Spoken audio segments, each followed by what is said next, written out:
Welcome, everyone, to the Cyberphysics Podcast, where we unravel the complex web of cybersecurity through the lens of its foundational principles. I'm your host, and today, we embark on an intellectual journey that mirrors the intricacy of physics itself. Joining us are two remarkable experts, Ranghan Venkatraman and Paul Lewis, as we delve into cyberphysics in essence. Very good to meet you, Paul. Would love to, for the audience sake, just give yourself a quick intro. Sure. Hello, I'm Paul Lewis, and I'm the Chief Technology Officer for Pythian. We specialize in data services and manage a whole bunch of core assets, which of course are prime targets for those bad actors in the world. Thank you for that. I'm Ranghan Venkatraman. I host this Cyberphysics show. I run 3 startups, and moving on to the space of AI and cybersecurity on a regular basis. Let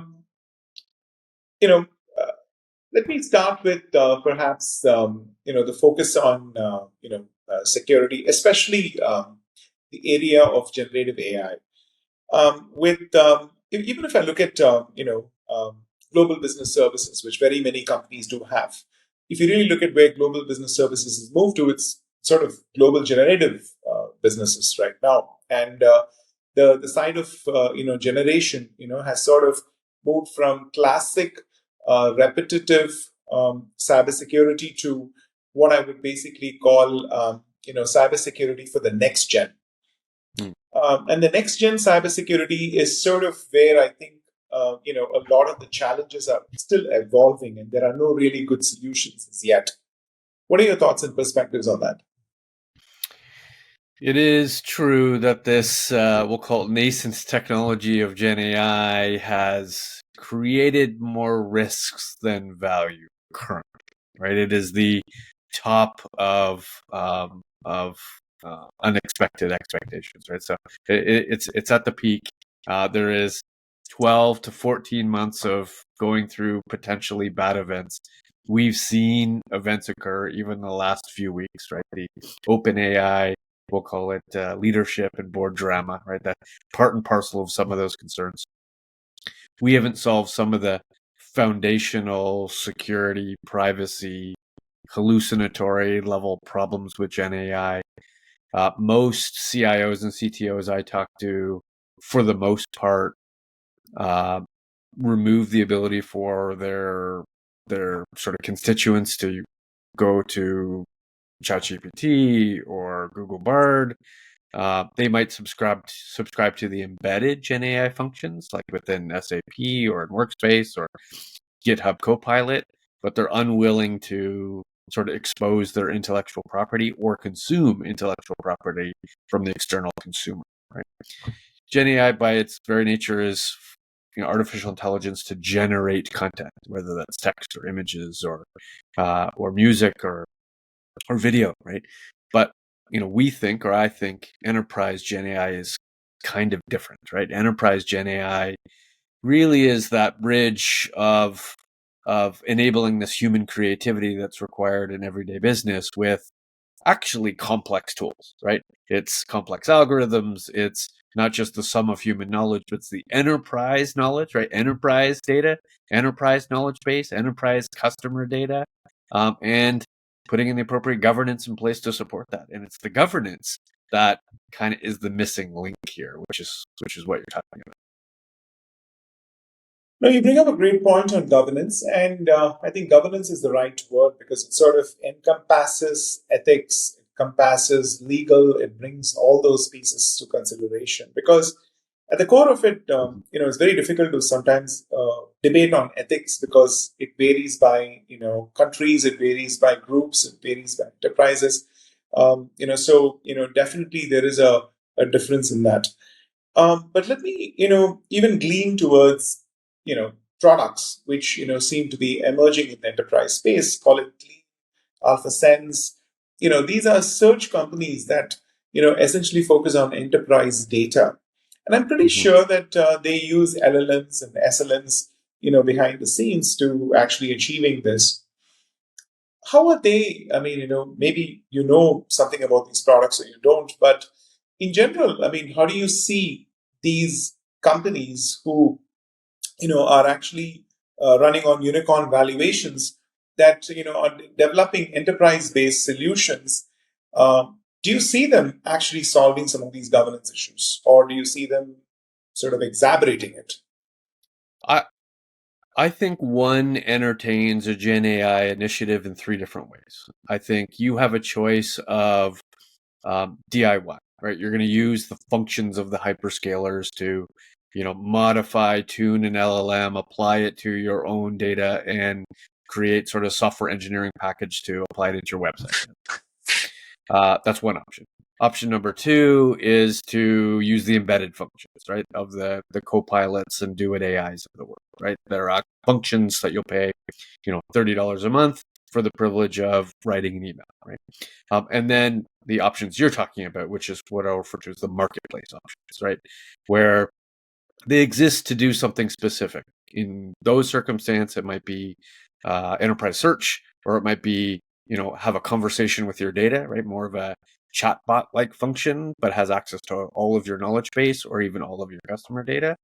Those are perfectly reasonable sort of sub-ecosystems to put in containers of governance, but it's not all of your governance. In other words, you'll only give it access to the appropriate knowledge base for that appropriate use case, which is great, but I'm less sure that it's going to apply the sort of the digital resilience or the cyber resilience you expect. In other words, you might be able to protect the data from being exposed, but I'm less sure you have a lot of control to recover if something does get exposed, right? So security versus resilience, I think it's probably fine on the security and it's less fine on the resilience.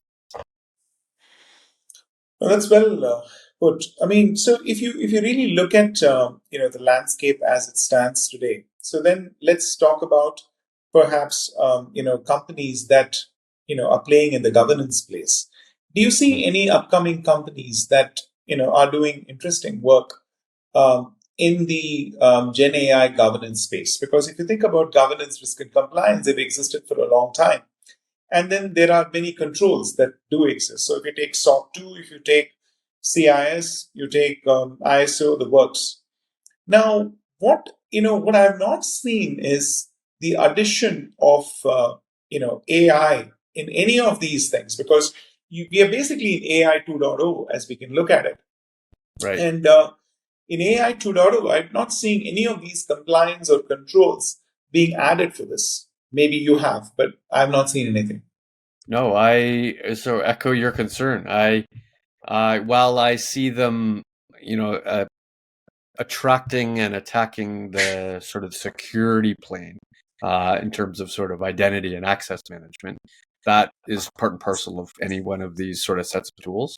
But I haven't seen sort of proactive applications for, let's say, data privacy, right? Where I'm only exposing certain customer data for certain use cases, right? We're relying on the data warehouse, we're relying on the technologies in the data pipeline to support that requirement, right? Certainly, there's no technologies that are improving hallucination as a general example, right? So if you're using a public LLM, it's trained on, the sum of human knowledge, but as we know, the sum of human knowledge isn't all fact, right? It's mostly opinion.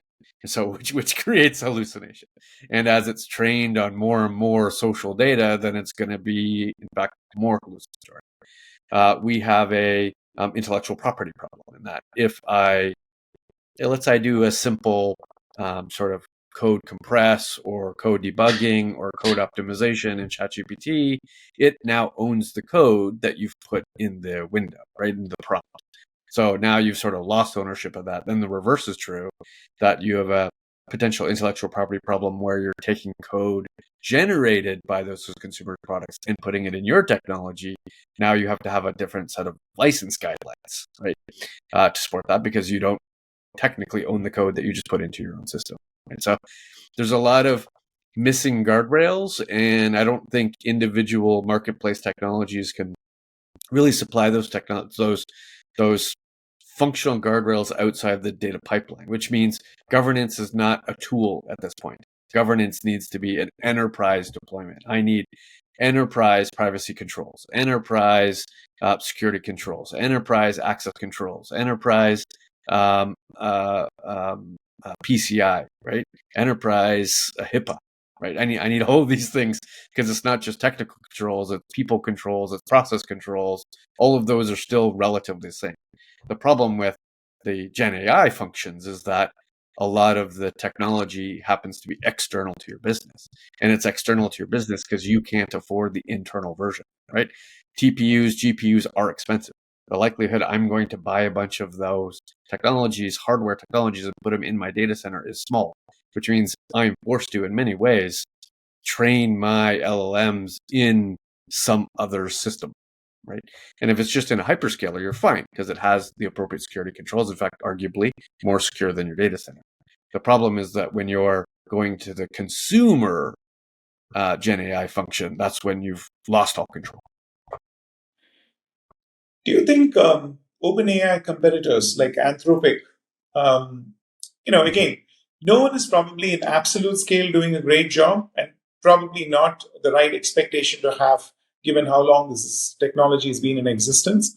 But do you think that there is an intent to do a better job? Because there is invariably, a conflict of interest when you want to scale, something really fast, as opposed to, the model of being a very selective follower. Case in point, in a new technology, Apple does not really jump into it very quickly. They take their time. They want to make sure that the technology has sort of aligned with its values. And one of the reasons that I believe that they don't really play in Gen AI right now is they're sort of in the wait and see mode. I'm sure they're doing a lot of R&D in it, but they want to make sure that their participation in this means that a lot of the governance pieces that we're talking about here are actually considered, as the fundamental differentiator as opposed to a bolt-on. It's built in other words. So I'm sure, Apple at some point will come up with something which, will be more robust. And, maybe it will be, less functional. It may not have that kind of an aggressive set of features like some of the others. Case in point, Siri is still not the best voice assistant compared to other voice assistants, and for a reason. Right. So, but do you believe that there are other, competing platforms which perhaps may be doing a better job? Gemini, Anthropic, etc. 100%. Competition is good, right? It's good for innovation, and not only at the OpenAI, Anthropics, but also the hyperscalers, also the sort of the individual software marketplace providers. All of that is sort of innovation goodness, R&D goodness. If you had $1 million in your pocket and you wanted to make 100 million, find the unicorn, right? This is the world to find the unicorn. In the past, it might have been cloud to find the unicorn, but at this point, it's Gen AI. There will be lots of drama, however, right? OpenAI drama a few weeks back will continue because the OpenAI drama, of course, was based on a board governance issue and the org structure as a whole, right? You had a for-profit organization embedded in a non-for-profit organization, so you had the pull and push between trying to make money and trying to make the world a better place, right? Then you had a junior sense of boards, and they had to sort of uplift that board. So they had to recreate that world in order to create a better balance between the world and revenue. When you look at the hyperscalers, Google as an example, one could argue they're 25 years into Gen AI. They're a Gen AI company with search, and they're now applying that into sort of the developer world. Microsoft, same thing. However, they're much more focused on sort of the embedded functions and the co-pilots of the world, and then all the niche individual either chat with your data or enterprise search functions are sort of going to create that value. Do I think that the competition is healthy? Yes. Do I think that it will create faster innovation? Certainly. And I think at least 50% of them will fail, right? At least 50% of them will either run out of money or run out of steam, or they'll be acquired by larger organizations. In fact, I think the M&A world over the next 12 months will be pretty dramatic, and there'll be lots of consolidation because they see sort of dollar signs. real problem right now isn't the innovation. Right? The real problem right now isn't the create value for the marketplace. The real problem is the consumption, right? People buying it because it's expensive. We have a for the cost of $1 a day problem, right? You see commercials about for 80 cents a day, you'll be able to create value, which is great. But the problem, of course, is a monthly fee of $30. And that's a monthly fee of $30 for 10,000 people. So now I have to create an ROI for millions of dollars that creates an interesting email or an interesting image in my slideware, right? That's a problem. The ROI is not quite there because it's still pretty expensive from the enterprise perspective.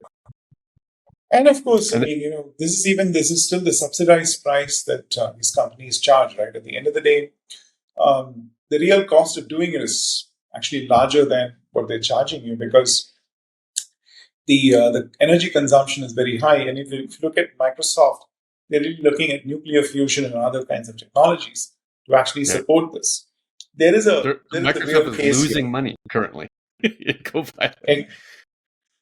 Absolutely. And so they're basically looking at energy efficiency, at a very different scale to really address it. But there's one thing that this has actually done well. US could have gone into a recession early this year if it hadn't been for this technology. If you really look at, all indicators were pointing towards a recession, and somewhere this technology has sort of knowingly or unknowingly, gathered a lot of interest, and as a result, maybe throttled, or slowed down the possibility of a recession. So, in a lot of ways, it's sort of a blessing, at the right time, at the right place. Yeah, there was a good idea at the right place that created additional value, but it is fair to say vendors, large to small, might be running ahead, right? They're running ahead of the buyers. They're running ahead. The innovation is faster than that innovation can be consumed. And maybe there needs to be kind of a corrective action there, a corrective action to change the price, a corrective action to deal with the governance problems, a corrective action to really solidify on the best use cases to deploy, right? There's a lot of external use cases that, we could, have a complete automation chatbot to, create a mortgage from scratch, but that's less likely than the internal use cases to draft RFP responses, right? Or to automatically figure out the HR policies from your internal knowledge sources. That's much more likely of a first use case than the external replace humans with chatbot function, right? So I think that needs to be reset again, at least for 2024. Yeah. So, what do you think? The challenge or the opportunity is in 2024. The reason I ask this is because normally, a product goes through what I would call the technology diffusion curve. You have innovators, early adopters, all the way through early majority, late majority, and laggards. But, once in a while, you have a product that comes and really does not, discriminate between these categories, but then goes after the entire market all at once. And you now have even the laggards, in other cases who probably would not even be talking about this technology or even thinking about it, now playing in the same, field. Yeah. With that actually offers a kind of a very different opportunity and a challenge, because normally you would be able to test a product through innovators who provide early feedback, and then early adopters take it on, and you actually have some time to work the process, and you can then have the majority, which is about 66% of the overall population, then going after it. But with a product that sort of reached global scale almost at once, big bang disruption. Now, where do you see this, in your opinion, going in 2024? How do you think the different groups, perhaps will embrace this? And where do you think some of these companies, whether they're Anthropic or whether they're OpenAI, where do you think they will be shifting their focus? Just your educated guess on that. Sure. Well, I think the current state statistics tells a pretty compelling story, right? So the current statistics are 70% of organizations are investing in learning about Gen A, right? They're doing they're double clicking on it. They're assigning teams to understand the technology. They're trying some things out inside their own organization. That's 70%, right? 15% are actually doing full-blown pilots and POCs, where there's an expectation of a little bit of ROI, but not an overwhelming one. Then 4%, 5%, give or take, are actually putting it into full production. Full production for internal use cases. A very, very small percent, maybe 1 or less percent, is actually creating a Gen AI function for external. So what I think we'll see in 2024 is a shift from learning and understanding to POC to implementation. But I really, really believe that the vast majority of that implementation will be internal use cases. The good news is that the vast majority of value you can create with ROI is the internal use cases, right? All of those knowledge bases that aren't attached to each other, things like Glean, will allow you to see that, right? So I can ask a natural language question and you'll get a natural language response for any of my internal knowledge-based problem sets. Those are easy problems to solve. Also easy problems to solve are the embedded functions, embedded within Salesforce, embedded with Tableau, embedded with Atlassian, embedded with SAP. These are embedded functions that may have a minor price tag to it, but it's easy to enable. And it's easy to enable because it's already addressed sort of the security foundations that are part and parcel of the platform itself. So you'll see those dramatically increase, especially if the price remains relatively small, anywhere between free to $30, right? If it remains free to $30, then you're fine. I think what will be the laggard here will be the DIY. The laggard will be the DIY of going to the hyperscalers and building your external use cases for Gen AI for one reason and almost one reason only. They are assigning these projects to the chief data officer. They're not assigning these projects to what I'll refer to as a fusion team, because it's arguably a software engineering project, right? Software engineering project that requires access to data. It requires security officer alignment. It requires data, sure. It requires data science, yes. So it requires all of these disciplines, not the data specific discipline. And of course, as we know, it takes a while for organizations to create fusion teams, right? The cloud introduction was via the virtualization team until they figured out that VMware wasn't enough expertise to go to the cloud. So they started to create a fusion team of infrastructure and virtualization and automation and DevOps and all that before sort of the migration to cloud worked. This is the same circumstance. So I think within 2024, those fusion teams will start to be created. Some value will be demonstrated, and they'll deploy some pretty decent, valuable internal use cases.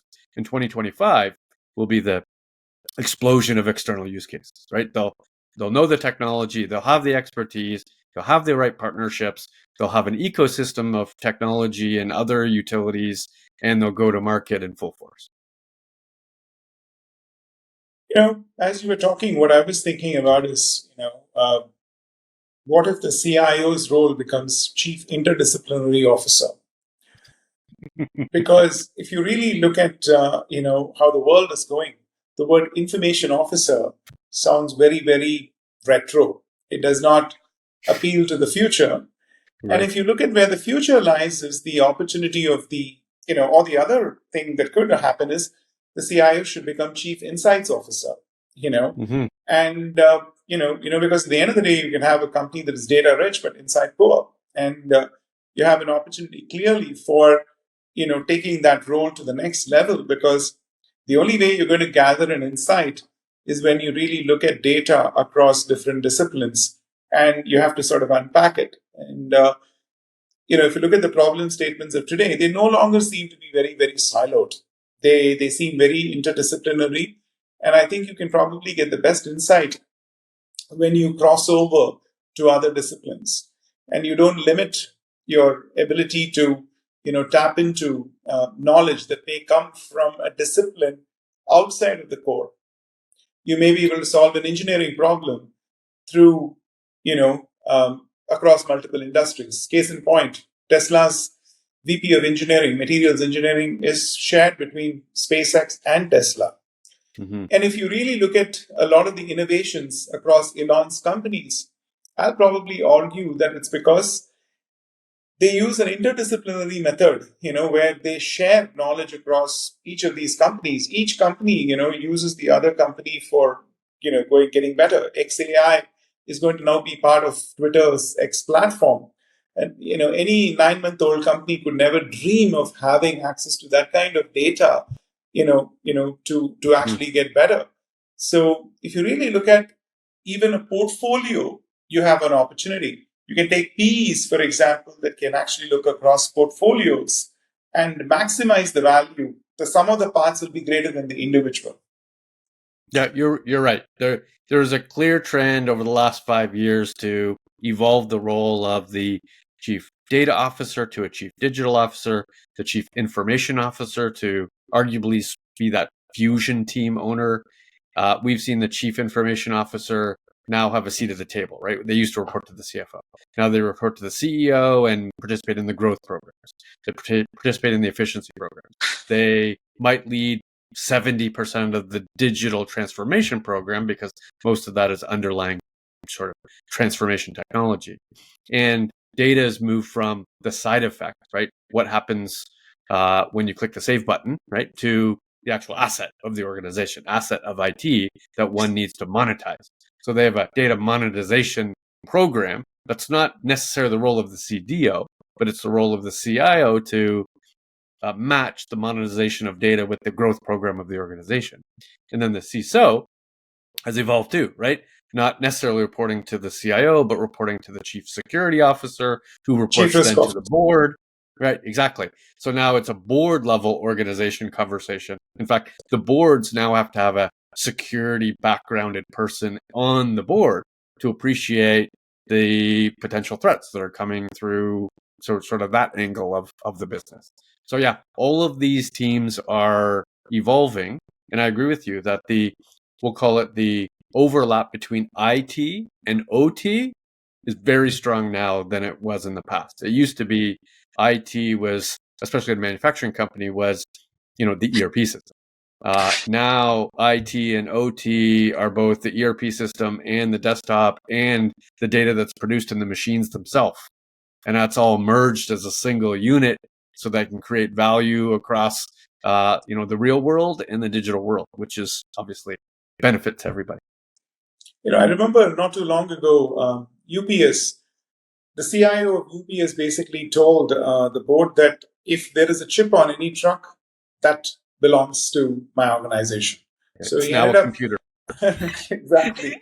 So it's a server and it belongs in my organization. So I think he expanded his role pretty much to including every truck in the company because it had a chip, that was processing data. So, which is interesting. When I talk to those CIOs of manufacturing, CIOs of healthcare, CIOs of even retail or CPG, they now worry less about blinking lights in the data center, worry less about red, green, yellow projects, and worry more about public safety, right? Planes have to land.